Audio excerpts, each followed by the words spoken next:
तो एक बार एक आदमी मर गया तो उसको यमराज लेने आए। अब हमारी ह्यूमंस की फितरत, ह्यूमन नेचर जिसके साथ हम चलते हैं, जिसके साथ हम जीते हैं, यमराज ने पूछा कि चलो नर्क जाओगे कि स्वर्ग? तो आदमी बोला पहले दिखाओ, क्योंकि ह्यूमन नेचर है, देखना जरूरी है। तो यमराज उसको बोले कि पहले नर्क में जाओगे कि स्वर्ग में? बोला पहले स्वर्ग दिखाओ। तो उसको लेके वो स्वर्ग में पहुंचे। तो स्वर्ग में वही, जैसा कि हमने अपनी कहानियों में पहले सुना है, अप्सराएं नाच रही हैं, अच्छा संगीत बज रहा है, अच्छा खाना मिल रहा है। तो वो आदमी देख के खुश। अब उसने कहा कि अब मुझे नर्क दिखाओ। अब वो नर्क में पहुंचा तो नर्क उससे भी ज्यादा शानदार लगा। तो यमदूतों ने कहा ये नर्क है। तो वहां पर और ज्यादा अच्छा खाना मिल रहा था, और भी अच्छी अप्सराएं नाच रही थी, और बहुत ही ज्यादा मधुर संगीत बज रहा था। तो यमदूत ने उससे पूछा, देखो इंसान की फितरत जाननी हो कि हम ह्यूमंस का नेचर कैसा होता है तो आप यहाँ से सीख सकते हो। यमदूत ने उससे 2 बार पूछा कि अब मुझे बता कि तुझे नर्क जाना है कि स्वर्ग जाना है। तो उसने कहा कि इसमें सोचना क्या है, नर्क तो बहुत ज्यादा शानदार है, तो आप मुझे नर्क में डालो। अब यमदूत ने उससे दूसरी बार पूछा कि सोच ले, तेरा फैसला, फिर हम वापस नहीं बदलेंगे। तो उसने कहा बिल्कुल मेरा फैसला यही है कि मुझे नर्क में जाना है। तो यमदूतों ने उसको नर्क में भेज दिया। अब यमदूत उसको नर्क में लेके पहुंचे तो वहां पर जब वो खड़ा हुआ तो यमदूतों ने 2 ताली बजाई और सब गायब, और उसको सांपों ने जकड़ लिया, और वहां पर बहुत अंधेरा था, जैसा कि नर्क का तस्वीर होती है। अब उसने यमदूत को कहा तुमने धोखा किया मेरे साथ, तुमने मुझे बहका दिया, तुमने पहले मुझे अच्छी अच्छी चीजें दिखाई। तो यमदूत ने कहा कि मैंने तुझे ऑप्शन दिया था। तो दोस्तों इस चीज से हमें ये चीज सीखनी चाहिए कि जो दिखता है हमेशा वो कभी भी ज्यादा अच्छा नहीं होता। हमें अपनी बुद्धि का भी इस्तेमाल हमेशा करना चाहिए, क्योंकि आफ्टर ऑल कुछ भी करने से पहले, कुछ भी निर्णय लेने से पहले आपका डिसीजन हमेशा मैटर करता है, सही या गलत। तो इस चीज से हम सबको ये सीखना चाहिए कि हमेशा राइट डिसीजन लो, किसी के बहकावे में मत आओ, आपको जो ठीक लगता है वो करो। तो अब मैं आपको सुनाती हूँ एक बड़ी ही अच्छी कहानी, क्योंकि मैंने बुद्धि की बात की और निर्णय की बात की और राइट डिसीजंस की बात की कि हमेशा राइट डिसीजन लेने चाहिए। कभी कभी हमारे को जो दिखता है ऐसा होता नहीं है। तो बुद्धि की बात करते हैं तो मेरे मन में और मेरे दिमाग में और मेरे दिल में संकट मोचन की एक अच्छी सी तस्वीर बन जाती है, क्योंकि हनुमान भक्त हूं। तो जब बुद्धि की बात आती है, ताकत की बात आती है, प्रशंसा की बात आती है और बहुत अच्छी अच्छी बातें याद आती हैं, तो मुझे मेरे हनुमान जी हमेशा मेरे दिल में और दिमाग में याद आते हैं। तो आज हनुमान जी की एक मैं आपको बहुत अच्छा किस्सा सुनाती हूँ कि हनुमान जी को आप सब जानते हो कि वरदान मिला था कि उनके पास बहुत सारी शक्तियां हैं जिसका वो इस्तेमाल कभी भी कहीं भी कर सकते हैं। लेकिन हमारे हनुमान जी तो हमारे हनुमान जी हैं, वो हमेशा अपनी बुद्धि से चलते हैं। कभी भी उन्होंने अपनी शक्तियों का कुछ ऐसा गलत फायदा नहीं उठाया जिससे कि उन्हें बाद में पछताना पड़े। लेकिन एक किस्सा मैंने पढ़ा, वो थोड़ा सा मजेदार इसलिए है क्योंकि हमारे हनुमान जी बुद्धि के दाता तो है ही, साथ में बड़े चंचल और बड़े नटखट भी थे।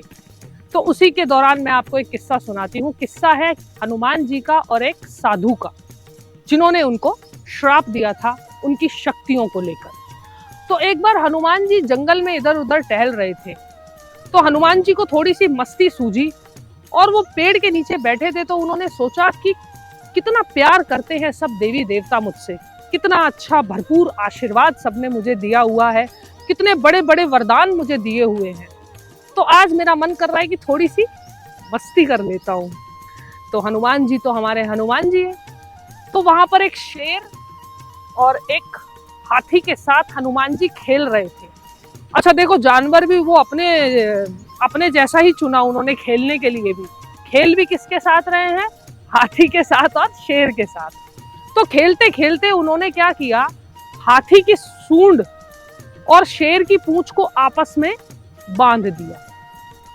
है ना बड़ी अजीब बात। अब थोड़े टाइम तक तो वो अच्छा लगता रहा, लेकिन उसके बाद हाथी गुर्राने लगा और शेर भी गुर्राने लगा, क्योंकि उनको आपस में हनुमान जी ने बांध दिया था। अब हनुमान जी वहां से चल दिए। अब उन्होंने देखा कि एक साधु, एक संत तपस्या कर रहे हैं पेड़ के नीचे। अब उनको इतनी शैतानी सूझी हुई थी कि उन्होंने पेड़ पर चढ़कर साधु के ऊपर पानी टपकाना शुरू किया ताकि वो अपनी तपस्या से उठकर हनुमान जी से बातें करने लगे। लेकिन वो इतना ज्यादा अपनी तपस्या में मग्न थे, उन्होंने कोई ध्यान नहीं दिया। तो हनुमान जी एक पेड़ के नीचे जाकर शांत होकर बैठ गए। अब साधु महाराज की तपस्या जो है खत्म हो गई और उनको नहाने, एक नदी पास में थी, नहाने जाना था। तो वो अपनी कुटिया से कपड़े लेकर जैसे ही बाहर आए तो उन्होंने देखा कि एक शेर की पूंछ और एक हाथी की सूंड आपस में बंधी हुई है। तो वो समझ गए कि ये हरकत, ये जो काम है वो नटखट हनुमान का काम है। तो साधु ने, जो संत थे, उन्होंने इशारे से हनुमान जी को बुलाया कि इधर आओ मेरे पास। तो हनुमान जी तो डर रहे थे कि आज तो साधु जी मुझे बहुत डांटेंगे क्योंकि मैंने इतना सब कुछ कर दिया, मैंने जानवरों को परेशान किया, मैंने साधु जी के ऊपर पानी टपकाया। लेकिन जब वो साधु जी के पास हनुमान जी पहुंचे तो उन संत ने कुछ नहीं कहा। उन्होंने बस इतना बोला कि मैं तुमको श्राप देता हूं कि तुम अपनी शक्तियां भूल जाओगे। अब ये सुनकर हनुमान जी थोड़ा सा उदास हो गए और बोले कि मैं आपसे क्षमा चाहता हूँ, मुझसे गलती हो गई, मुझे जानवरों को परेशान नहीं करना चाहिए था, मेरा मन आज बड़ा ही चंचल हो रहा था और मुझे कुछ मस्ती करने का मन कर रहा था, इसलिए मैंने ये सब क्रियाएं करी। तो साधु ने कहा मेरी बात सुनो ध्यान से, मैं तुम्हें ये श्राप इसलिए दे रहा हूँ कि आगे चलकर यही श्राप तुम्हारे बहुत काम आएगा। अब हनुमान जी को कुछ समझ में नहीं आया।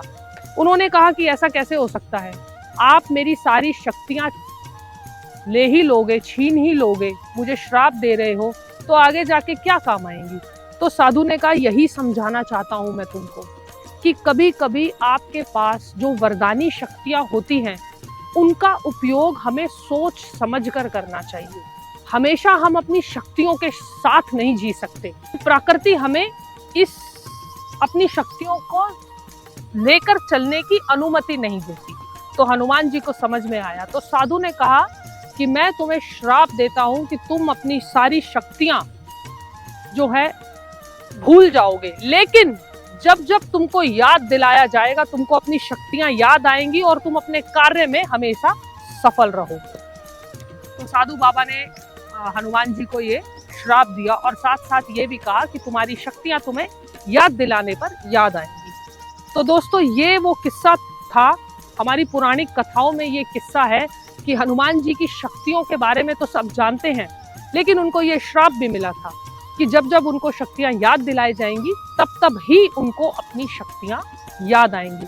और आप ऐसा कई लोगों में भी महसूस कर सकते हो या देख सकते हो कि कई लोग अलग अलग प्रकार के सब लोग होते हैं, सबका व्यवहार अलग होता है, सबका बात करने का तरीका अलग होता है, किसी में कुछ टैलेंट होता है, किसी में कुछ टैलेंट होता है। तो इस कहानी से हम ये भी सीखते हैं कि सही चीज़ों का उपयोग सही समय पर अगर हम करें तो वो हमारे सफलता में 4 चांद लगा देता है। तो दोस्तों आपको ये कहानी कैसी लगी ये मुझे कमेंट करके ज़रूर बताना, और आपने इस कहानी से क्या सीखा ये ज़रूर आप कमेंट कीजिएगा, क्योंकि मैं इस कहानी से सीखती हूँ कि कभी कभी हमें अपनी सही चीज़ों का सदुपयोग करना आना चाहिए और हमें अपनी शक्तियों का दुरुपयोग नहीं करना चाहिए, उससे हमारे ही जीवन में कष्ट पैदा होगा। तो आपको ये कहानी कैसी लगी ये मुझे कमेंट करके ज़रूर बताइएगा, और मुझसे जुड़े रहने के लिए हमारे YouTube चैनल नेहा यादव भक्ति भवन को सब्सक्राइब कीजिएगा। तब तक के लिए जय हनुमान, जय श्री राम।